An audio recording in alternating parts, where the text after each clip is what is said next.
Halos hindi mahulugan ng karayom dahil sa dami ng tao ang dumalo sa Kalayaan 2026 na inorganisa ng Emirates Loves Philippines at Infinite Communities sa pakikipagtulungan ng TFC, the Filipino Channel.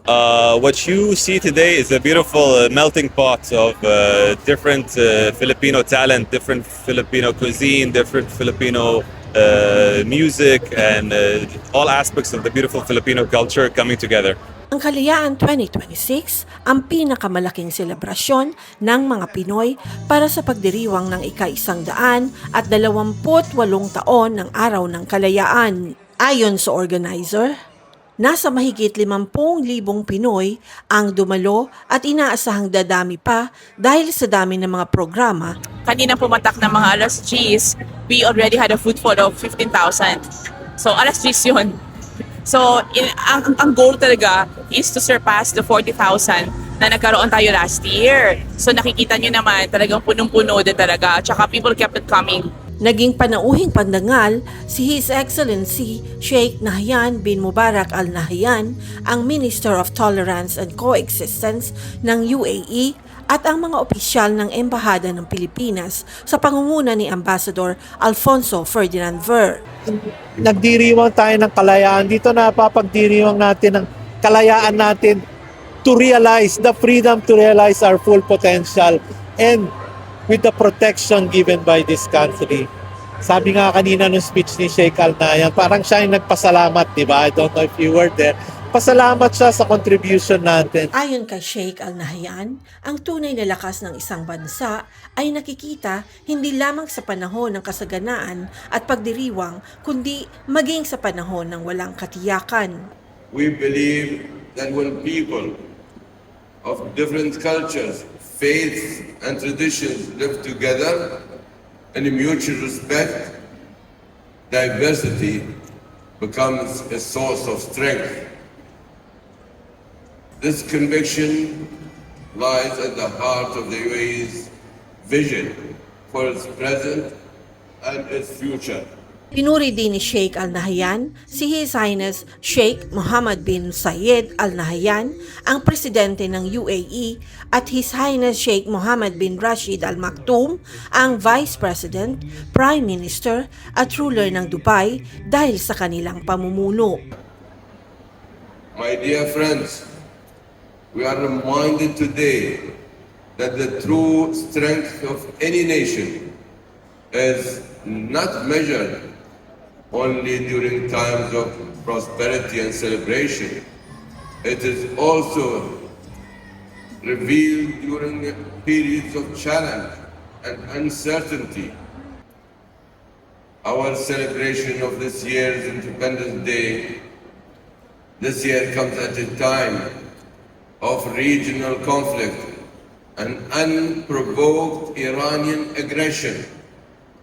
We in the United Arab Emirates have navigated these challenges with calm, confidence, and unity. That steadiness comes from leadership. It comes from the wisdom and foresight of His Highness the President, Sheikh Mohammed bin Zayed Al Nahyan, who has guided this country with resolve and determination through moments that tested us all. His Highness is a visionary leader who has demonstrated strength, resolve, compassion, and unwavering commitment to the well-being of the nation.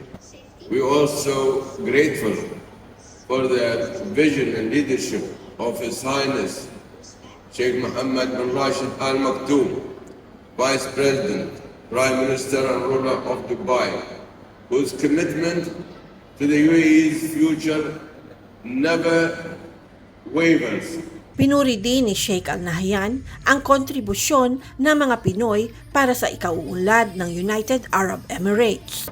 Ladies and gentlemen, the Filipino community has become an important part of the UAE's success.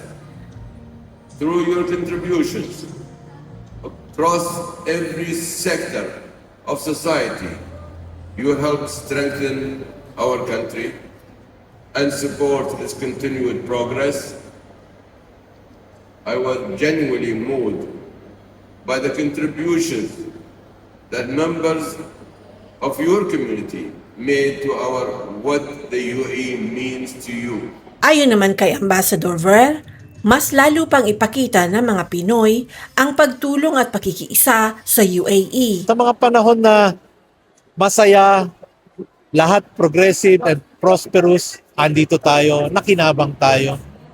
Pero lalong-lalo na sa oras ng pangangailangan nila, last natin napakita, no? Nung COVID, nung ibang klaseng krisis, ngayon, lalo ngayon. Diba? Kaya sinasabi sa mga Pilipino, dito tayo manatili tayo, pakita natin na hindi natin iwanan itong bansa. Konting problema, tayo bang unang tatakbo? Hindi tayo tinakbuhan itong bansang to. Bilang mandarayuhang Pilipino or migrant Filipino dito sa UAE, maging mabuti tayong parte ng lipunan ng UAE. Tulungan natin ang bansang ito dahil ang tagumpay ng UAE ay tagumpay rin ng Filipino community. Ito ang ating pangalawang tahanan, pangalawang bahay, kaya pagkaisa po tayo at suportahan natin ang bawat isa.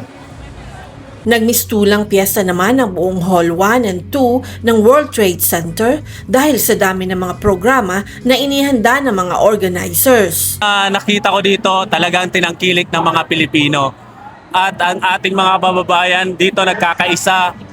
Makita nyo po ang suporta ng business, suporta ng mga kababayan natin. Talagang kung titingnan nyo ay andito po sila lahat to support the infinite communities. It makes us feel na parang tayo po ay nasa home country pa rin natin sa Pilipinas. Bukod sa masarap na pagkain, todo pila din sa iba't ibang booth ang ating mga kababayan dahil sa mga freebies na binibigay ng mga exhibitors. Hingi ko ng free na t-shirt po.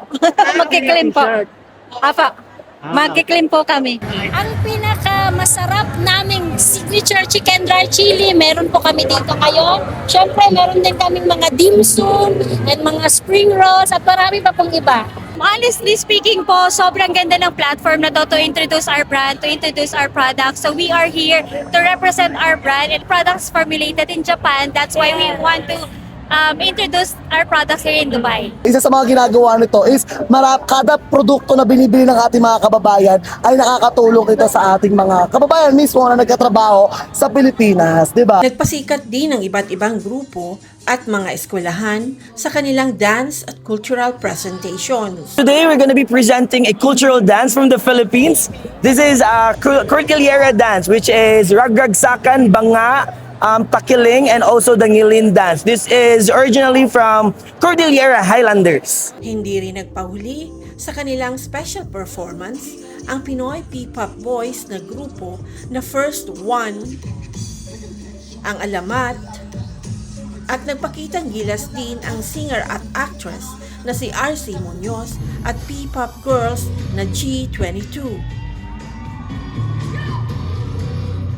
Dahil sa tagumpay ng Kalayaan 2026, mas lalo pang paiigtingin ng grupo ang pagdiriwang sa susunod na taon. The UAE is your second home. You are always welcome here.